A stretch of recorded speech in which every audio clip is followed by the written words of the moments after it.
बच्चों, हमने video number 1 में कवि तुलसीदास का जीवन परिचय किया था और वीडियो नंबर 2 में हमने राम लक्ष्मण परशुराम संवाद का पद 1 और 2 की सप्रसंग व्याख्या की थी।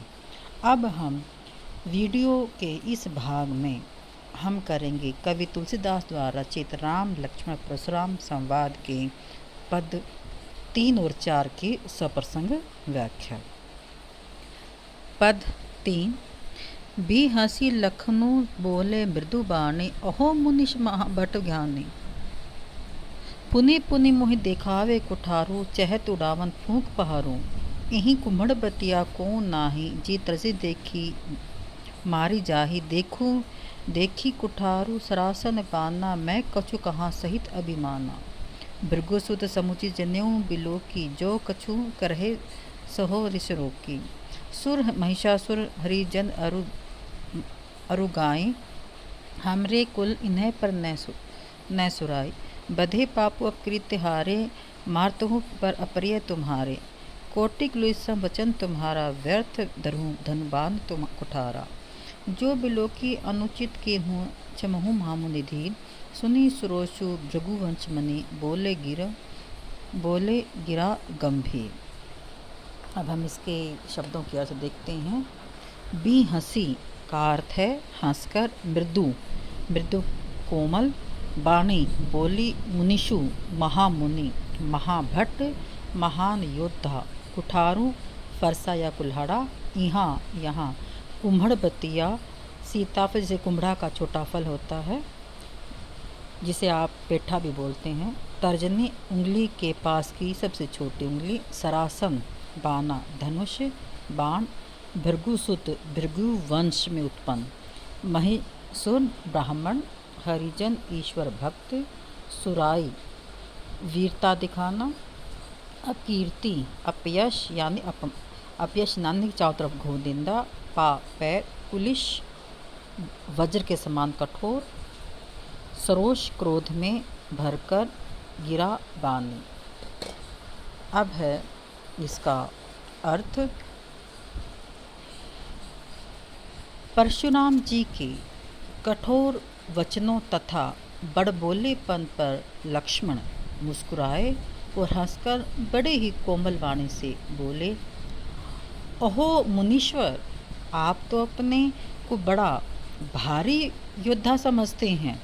बार बार अपना कुल्हाड़ा मुझे दिखाते हैं और आप चाहते हैं कि आप एक ही फूंक से पहाड़ उड़ा देंगे। यहाँ कोई बहुत कमज़ोर निर्बल व्यक्ति काशी फल या कुंभे से छोटा फल कहा गया है के समान सभी को मानते हैं, जो आपकी सबसे जो छोटी उंगली है उसको देखते ही मर जाता है। कहने का अर्थ ये है कि यहाँ पर तुमने सभी को बहुत ही कमज़ोर निर्बल मान लिया है और जिस प्रकार जो सीताफल है और उसकी को जैसे जैसे छूते हैं उसके उस फल को और वो टूट जाता है और गिर जाता है, तो ठीक तुम भी उसी मान रहे हो। कुठार और धनु बाण दिखाकर मैंने कुछ अभिमान से कहा था। भृगुवंशी समझकर और यज्ञोपवीत देखकर, यज्ञोपवीत अर्थात जो आपने जो जनेऊ धारण किया हुआ है उसे देखकर मैं अपना क्रोध शांत कर रहा हूँ, अर्थात मैंने अपने क्रोध को रोका हुआ है। क्योंकि हमारे कुल की ये परंपरा है कि देवता, ब्राह्मण, भगवान के भक्त अर्थात हरिजन और गौ, इन चारों पर हमारे कुल के व्यक्ति जो है अपनी वीरता नहीं दिखाते, क्योंकि इनको मारने से पाप लगता है और यदि इनसे हार जाते हैं तो चारों तरफ घोर निंदा होती है, अपयश होता है। आप अगर मारेंगे तो मैं आपके पैर पकड़ लूँगा, क्योंकि अगर मैंने आपके ऊपर हथियार उठाया तब भी मेरी घोर निंदा होगी। और हे मुनि, आपका एक एक वचन तो करोड़ों वज्रों के समान है, अर्थात आप जो भी वचन जो ही बातें कह रहे हों वो बहुत ही कठोर हैं, बहुत ही ज़्यादा वज्र के समान हैं। आपने तो धनुष, बाण और कुड़ाला जो है व्यर्थ में धारण किया हुआ है। धनुष, बाण और कुठार को देखकर मैंने कुछ अनुचित कह दिया हो तो उसे हे धीर महामुनि क्षमा कीजिए। यह सुनकर भृगुवंश मणि परशुराम जी क्रोध के साथ गंभीर वाणी से बोले। कहने का अर्थ यही है कि मुनि के कठोर वचन सुनकर लक्ष्मण बहुत ही कोमल भाषा में बात करते हैं कि आपने तो यहाँ सभी को जो है बहुत ही कमज़ोर निर्बल मान लिया है और आपके डर से सभी हमारे जाएंगे, और आपको के हाथ में कुठार और बाण धनुष देखकर मैंने कुछ अभिमान से कुछ कह दिया हो तो क्षमा करना। और हमारे जो कुल की परंपरा ये है कि जो देवता, ब्राह्मण, हरिजन और गाय के ऊपर हमारे कभी परिवार के जो व्यक्ति का अपने बल प्रदर्शन नहीं करते, और अगर इनका वध कर देते हैं तो या इन तो हमारे ऊपर पाप की हम भागीदारी बन जाते हैं। अगर मैंने ऐसा कुछ अनुचित कह दिया हो तो मुझे क्षमा कर दीजिए। तो ये सुनकर भृगुवंशमणि परशुराम जी जो हैं काफ़ी क्रोध में बात करते हैं। आइए अब देखते हैं इसका काव्य सौंदर्य यानी शिल्प सौंदर्य। कवि ने अवधी भाषा का सुंदर प्रयोग किया है। कथात्मक, संवादात्मक तथा व्यंग्यात्मक शैलियों का सामंजस्य रचना को प्रभावशाली बनाता है। दोहा चौपाई छंद का कवि ने प्रयोग किया है। रचना में अलंकारिक सौंदर्य इस प्रकार है। अनुप्रास मुनिषु महाभट्ट माने मुनि बिनु कछु कहाँ कहूचु करहूँ कोटि कुलुष दरहूँ धनु सुनि सरोज पुनरुक्ति प्रकाश अलंकार है पुनि पुनि में, और अनुप्रास अलंकार है कोटि कुलुष सम वचन तुम्हारा में। अब भाव सौंदर्य। लक्ष्मण द्वारा फूंक से पहाड़ उड़ाने एवं कुम्हड़ बर्तियाँ न होने जैसे तर्क देने तथा व्यंग्योक्तियाँ कहने से परशुराम का क्रोध और बढ़ रहा है। देवता, ब्राह्मण, गाय और ईश्वर भक्त पर शूरवीरता न दिखाने संबंधी रघुकुल की रीति का ज्ञान होता है। लक्ष्मण के शब्दों में व्यंग्य की गहराई तथा वीरता की झलक मिलती है। अब है पद 4।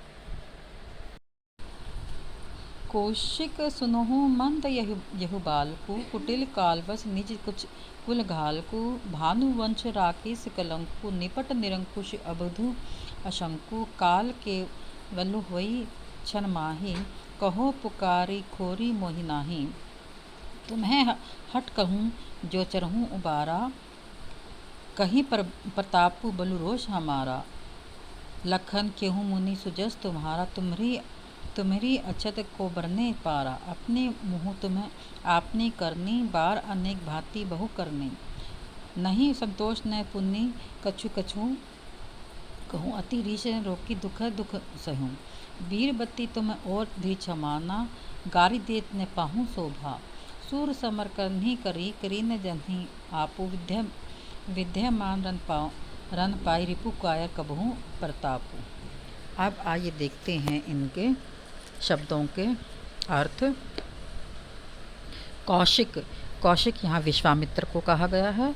कुटिल दुष्ट, काल के वश में होकर यानी मृत्यु के अभिभूत होकर, बाल घातक, भानुवंश सूर्य वंश में उत्पन्न, क्योंकि जो रघुवंश था अर्थात राम लक्ष्मण का जो वंशज थे वह सूर्यवंशी कहे जाते हैं, सूर्यवंशी। राकेश कलंकु चंद्रमा का कलंक, निकट पूरी तरह है, निरवंशु जिस पर किसी का वंश न चले, अबुझ नासमझ, अलंकु शंका रहित, काल केतु काल का ग्रसित, क्षण माही क्षण भर में, खोरी दोष, हट कहूँ, रोको, उबारा, बचाना, सुजस, सुयश यानी सुकीर्ति, करनी, काम करनी, अर्पण करना, वर्णन किया, दुसह करते हैं इसकी व्याख्या। परशुराम ने फिर विश्वामित्र को संबोधित करते हुए कहा, हे विश्वामित्र सुनो, यह बालक बड़ा ही कुबुद्धि और कुटिल है। काल के वश में होकर अपने कुल का घातक बन गया है। यह सूर्य वंश रूपी पूर्ण चंद्र का कलंक है। यह बिल्कुल उद्दंड, मूर्ख और निडर है।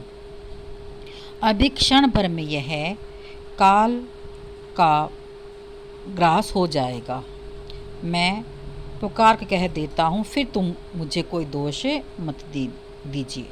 हे कौशिक, यदि तुम इन्हें बचाना चाहते हो तो हमारे यानी मेरे प्रताप, बल और क्रोध बतलाकर इसे मनाकर दो, अर्थात इसे समझा दो। तो ऋषि विश्वामित्र तो नहीं बोलते, उससे पहले ही लक्ष्मण फिर बोल पड़ते हैं। तो लक्ष्मण ने कहा, हे मुनि, आपका सुयश यानी आपका जो नाम है या कौन नहीं जानता। आपके रहते हुए दूसरा कौन इसका वर्णन कर सकता है। अभी तो आपने अपने ही मुँह से अपनी करने का अनेक बार बहुत प्रकार से वर्णन किया है। इतने पर भी अगर आपको संतोष नहीं है तो फिर कुछ अन्य कह डालिए। तो क्रोध रोककर आप अपने आप को दुख क्यों दे रहे हैं। आप वीरता का व्रत धारण करने वाले, धैर्यवान और शोभ रहित हैं। आपको गाली देना शोभा नहीं देता। शूरवीर तो युद्ध में अपनी वीरता का जोहर दिखाते हैं, अर्थात जो शूरवीर होता है वो युद्ध भूमि में अपनी वीरता का प्रदर्शन करता है और उसे यह कहकर अपनी वीरता को जताते नहीं कि मैं वीर हूँ। शत्रु को युद्ध से उपस्थित पाकर कायर भी अपने प्रताप की डींगे मार सकते हैं। यानी कि जब शत्रु नहीं होता सामने तो उस समय जो कायर भी होता है वो भी अपनी डींगे हाँकता रहता कि मैं ऐसा हूँ, मैं वैसा हूँ। तो आइए अब देखते हैं इसका काव्य सौंदर्य। रचना में अवधी भाषा का सौंदर्य बिखरा हुआ है। भाषा भावानुकूल और प्रभावपूर्ण है। चौपाई तथा दोहा छंद का प्रयोग किया गया है। कथात्मक तथा संवादात्मक शैलियों का सामंजस्य देखते ही बनता है। अलंकार इस प्रकार हैं। कुटिल, काल, बसु, निपट, निरंकुशु, अवधु, अशंकु, पुकारी, खोरी, मृत्यु तुम्हें, बहुबरने, कछु कहूँ, सुर तमस करने, करहीं कहीं और कायर कथि में अनुप्रास अलंकार है। भानुवंश, राकेश, कलंकु में रूपक अलंकार है। काल, केवलु ही उन्माही में मानवीकरण अलंकार है। वर्णन में कवि की कौशलता झलकती है।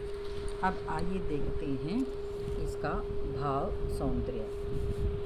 परशुराम जी का क्रोध, अहंकारिता, बड़पोलापन स्पष्ट दिखाई दे रहा है और इसमें कटु वचनों से आहत लक्ष्मण की वाणी में भी व्यंग स्पष्ट दिखाई दे रहा है। तो ये थे पद 3 और 4 की सप्रसंग व्याख्या। आइए अब हम